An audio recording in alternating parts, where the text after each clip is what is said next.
It was a disappointing spectacle for beachgoers hoping to spend a final public holiday enjoying the surf. All beaches in Newcastle were flying the danger flag, surf club beach patrols were operating continuously, and beach inspectors were also keeping a lookout. The conditions are fairly horrendous here on the beach, and the reason it is so bad is because of the southerly that we had overnight, which has pushed a very big swell in on the beaches today. Yesterday there was practically no surf as such. It wasn't a bad surf, but not as dangerous as this. It's really not the place to be on the beach today. It's quite glowy, it's quite unpleasant. There aren't many stingers in the water, but it's not a place to be swimming today. It's fairly rough and very, very dangerous. Swimmers could take a cautious dip in the shelter of bar rocks, but elsewhere dumping waves and strong rips kept even the adventurous ones close to shore. So I think the ardent beachgoer is aware of conditions like this and listen to the radio. And when it is rough like this, they seem to either come up and have a look for themselves, and they're not stupid and they stay out of it. They look at our signs and they don't do anything silly. With the tide going out this evening, conditions are expected to get a lot worse before they get any better.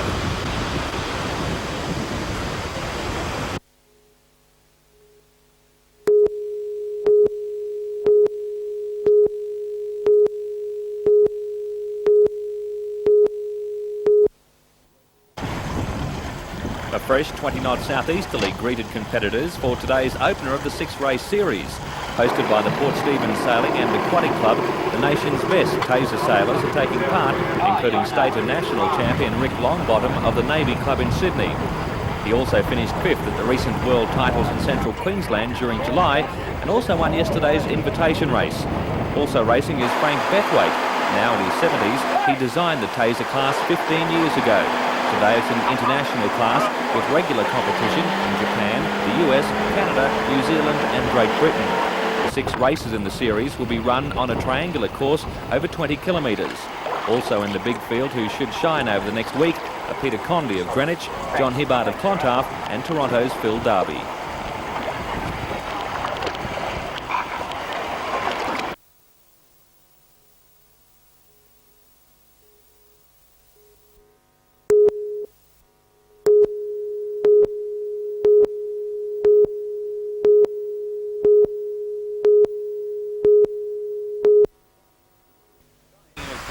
Guy Andrews is not your average teenager. Most 18-year-olds wouldn't have hit the sack before 10 p.m. on New Year's Eve and then got up early this morning for a training session in the surf. In last year's Ironman series, Andrews finished 11th overall, and with just the 1 race to go this season, he's sitting in 7th spot. Full-time Ironman's best 2 results this series were 3rd in the first event at Burleigh Heads and 4th in Perth. Next Sunday, the grand finale to the series will be raced over a gruelling 42 kilometres at Manly. I think I'll go fairly well. I think some of the older guys have got a bit more endurance than I may have, being only 18, and I think I might give them a bit of a fright maybe. Thanks to a sponsorship by developers Gordon Pacific, Guy has managed to break even financially this season, and by the way he's improving, he looks a certainty to get amongst the big money next series. It's also been revealed that the Swansea Belmont Surf Lifesaving Club is pushing to host a leg of next season's event. Our club's state champions, and I think we've got a few good competitors. We've got 3 in the Manly Gold, all juniors, so maybe I think we should have a race here.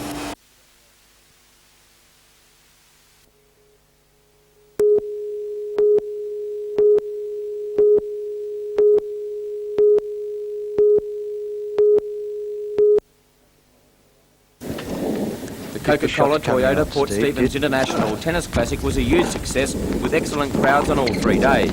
Ivan Lendl defeated Carl Uwe and this time, no mistake from Ivan Lendl. Smiley played some enterprising tennis to win the ladies' crown. And for Tony Roach, it couldn't have gone better.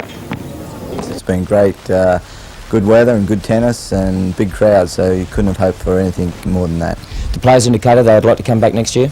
I think so. Yeah, the ones that I had a chance to talk to, Charlie I know was very happy with it, and of course for Ivan it's an important build-up for the Australian Championships, and to get match play on the court, the rebound ace is vital at this particular stage of his build-up, so I'm sure he'd be more than happy to come back. Tournament director Peter Smiley was a relieved man today as the rain tumbled down. He hopes that the summer spectacular will grow.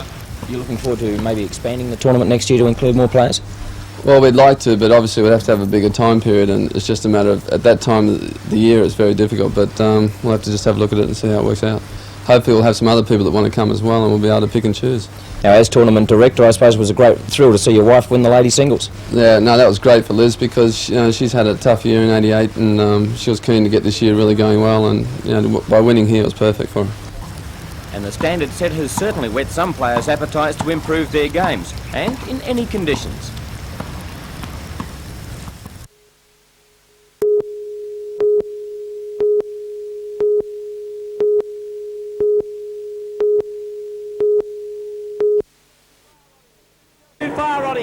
Steve Kinser will be the man to watch tonight. The 9-times world sprint car champion is the master of his class and will go into the event as favourite. Also top billing is Randy Kinser, who is a specialist on quarter-mile tracks. The other American who has big raps is Danny Smith. He's beaten Steve Kinser in the US and will have a strong contingent of Aussies to contend with, as well as the world champ.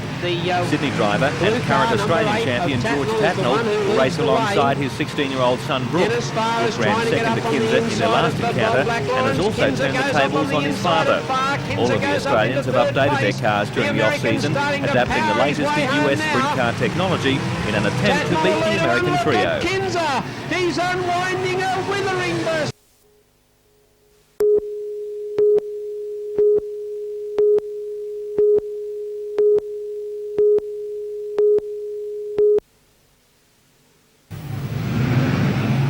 The series has held over 10 rounds throughout Australia to minimise any home track advantage to drivers. The state drivers who will be racing include Max Dumsney, who won Wednesday night's $10,000 NBN International.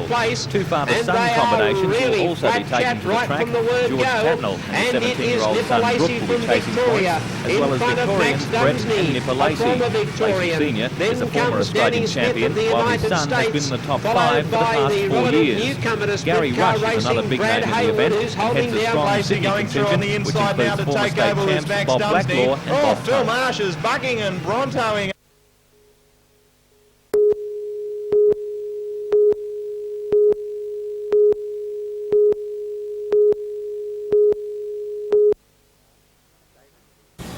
David Titchmarsh was one of the hundreds of posties who delivered those all-important results. Newcastle High student Andrew Halliday was nervous but confident. How many marks did you get? 383. Were you expecting to get that? Yeah, but pretty well about that. Will that get you into the courses? Oh, yeah, plenty for me, of course. And what do you want to do? Engineering at Newcastle Uni. Darren Cusick says he could have studied a little harder. How do you feel now? Pretty nervous. Do you think you went well?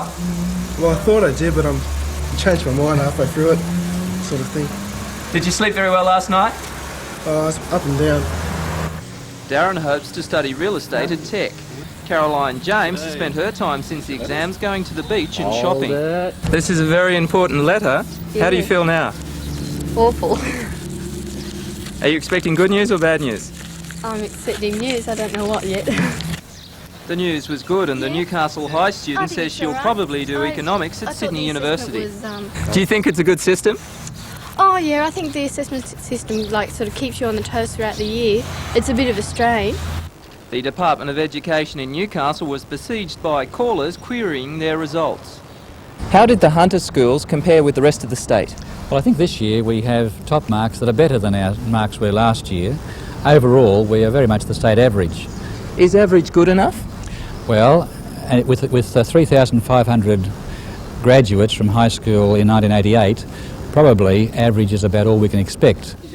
Anything but average. Ellie Lean from St Francis Xavier College scored 494 out of a possible 500 marks. The highest placed student in the Hunter and third in the state, Ellie says it wasn't all hard work. Some nights I do nothing and some nights I do a lot of study, just depending on what I wanted to do.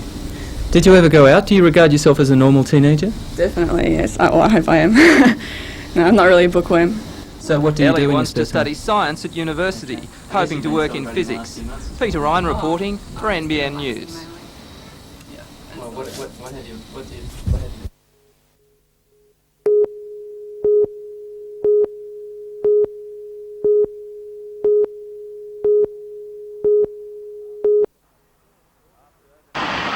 After overnight storms, organisers had been worried the ducks would be the only ones on the course. But with the morning's clear skies, the Hunters' top amateurs and some of Australia's top pros hit off for the historic 18-hole event. Local favourite for the money was 23-year-old Louise Mullard from Morisset. A champion in amateur ranks, now on the pro circuit, Louise has to play overseas to earn a living. There's not many tournaments for us to play in Australia when we return home. We've had a few tournaments in Melbourne, but it's great we've got a tournament here at Morisset. Louise won $30,000 on the European Tour last year from April to November. Denise Hutton, the Australian professional champion in 1986 and 87, was a little wayward on the fairways, but made up for it on the greens.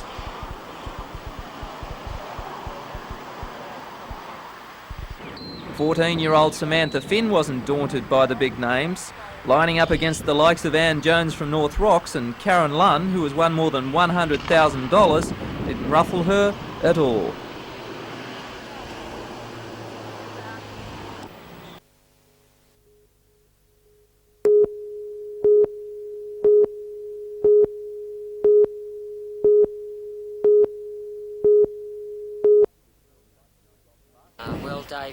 Last year saw the likeable Jockey again win the Newcastle, Hunter and Central Coast Jockey Premiership with a record 132 wins. The Premiership was nothing new, being his 9th in 10 years. The 30-year-old also broke the Australasian record for the most winners in the 87-88 racing season, amassing 172 wins, breaking his own record set the year before.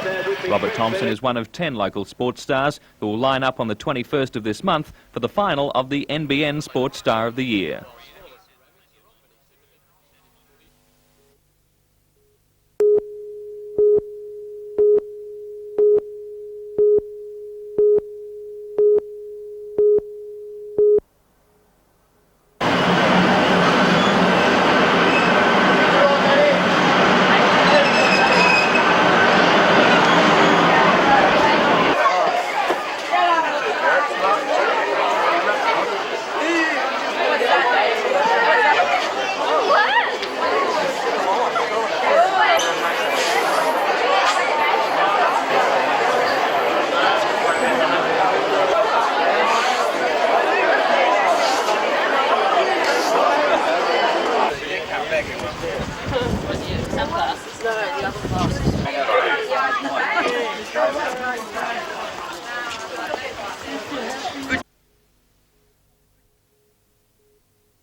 Classic now.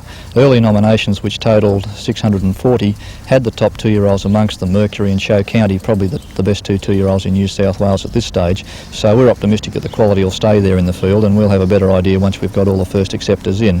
But it's a race of $125,000. It's a qualifying race for the Golden Slipper, and there's a lot of incentive to run here on this track.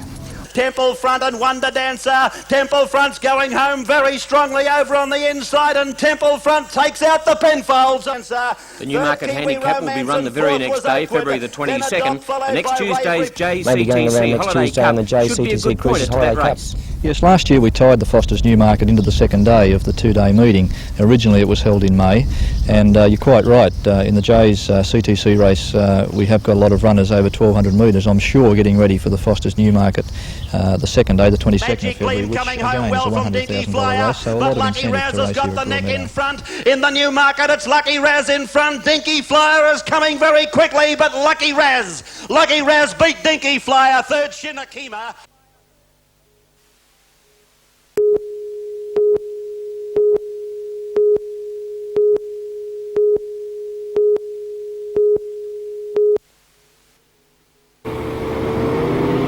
Peter has dominated the Australian barefoot water skiing scene for the past few years, and in 1988 he was ahead of Torres. For the 4th time he won the Australian Masters Championship, and in April he was victorious in the New South Wales Open title, claiming it for the 6th time, and in the process broke the world trick record.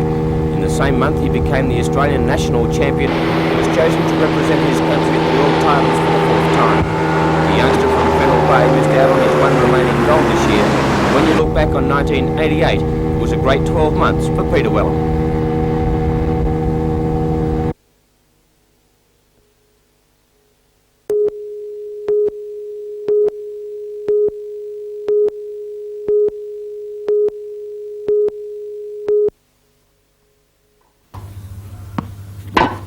Liz experienced a mixed year with some ordinary performances in singles, but an exceptional year in doubles.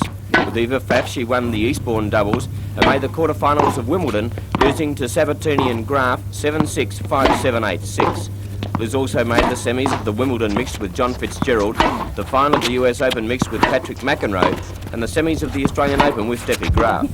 But the big achievement for the Salamander Bay lass was winning a bronze medal at the Olympics with Wendy Turnbull in the doubles. Liz went on to also represent Australia in the Federation Cup.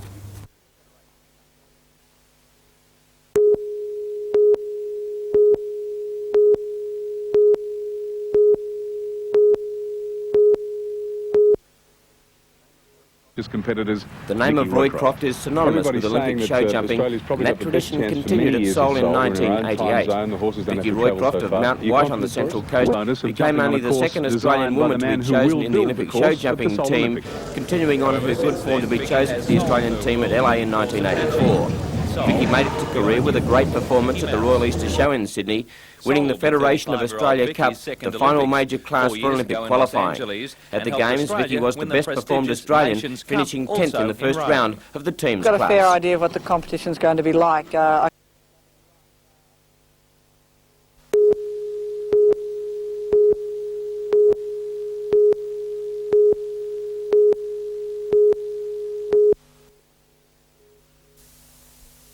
The rezoned areas in Wickham, Maryville and Tyers Hill have been changed after 28 years of zoning as light industrial and business.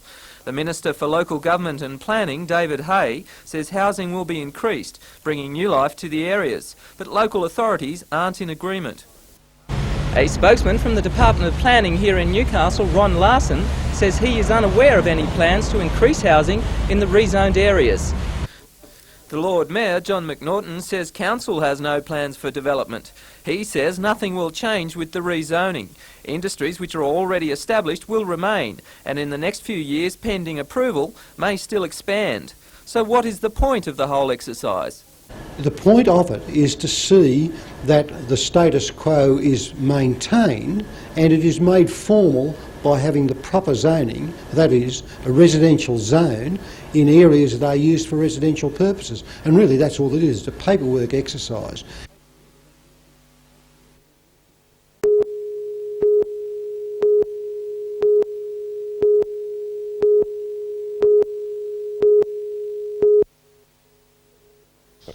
Gary, what's the main aim of the camp?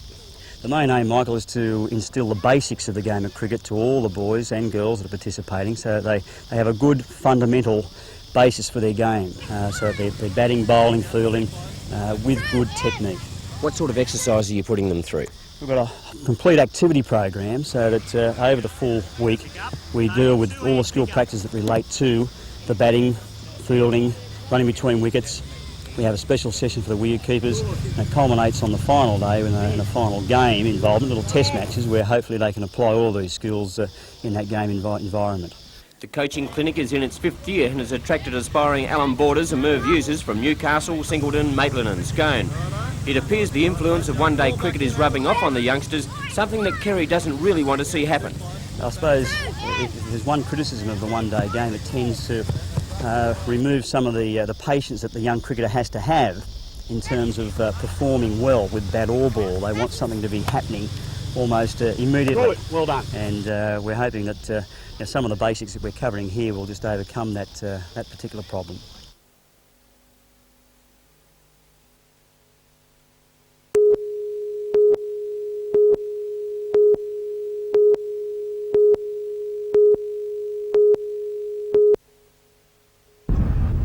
Bay team of skipper Nancy Childs, Joan Payne and Ray Sutcliffe jumped to an early lead of 6 shots to nil after only 4 ends and were playing the better bowls. Leads Joan Payne and Gwen Ewart of Charlestown rolled brilliantly to set up many chances for their seconds and skippers. Hey darling, come on, rest it out. As the match wore on, Warners Bay looked to be comfortable winners, but the Charlestown team of skip June Boyd, Gwen Ewart and Beryl McColl fought back, grabbing a massive 7 shots on the very last end to tie the match. At the first extra end, the superiority of the Warners Bay team finally came through and they won by 2 shots in what was a magnificent triples final. 1 down.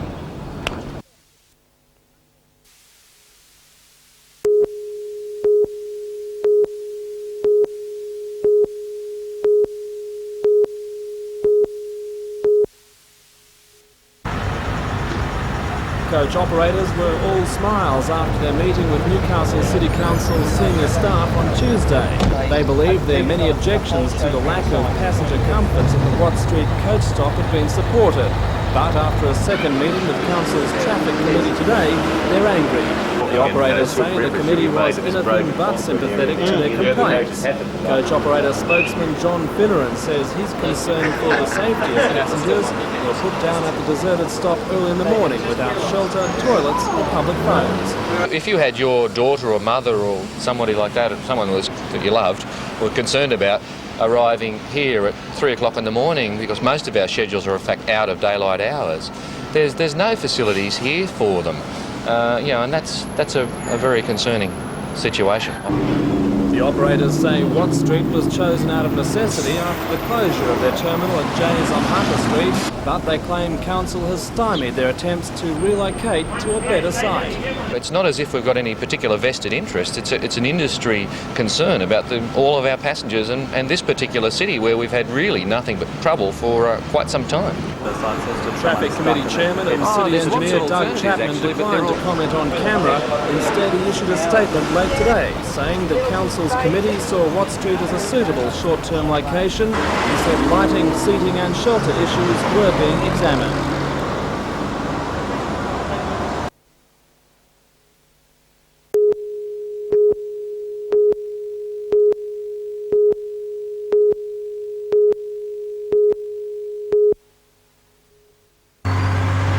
The future of the Redhead rubbish dump has been a bone of contention for some time as residents continue to oppose its expansion. Now a local woman claims the tip's health risk is more sinister than realised. Member for Charlestown Richard Face says he won't question the claims. Instead, he wants expert analysis.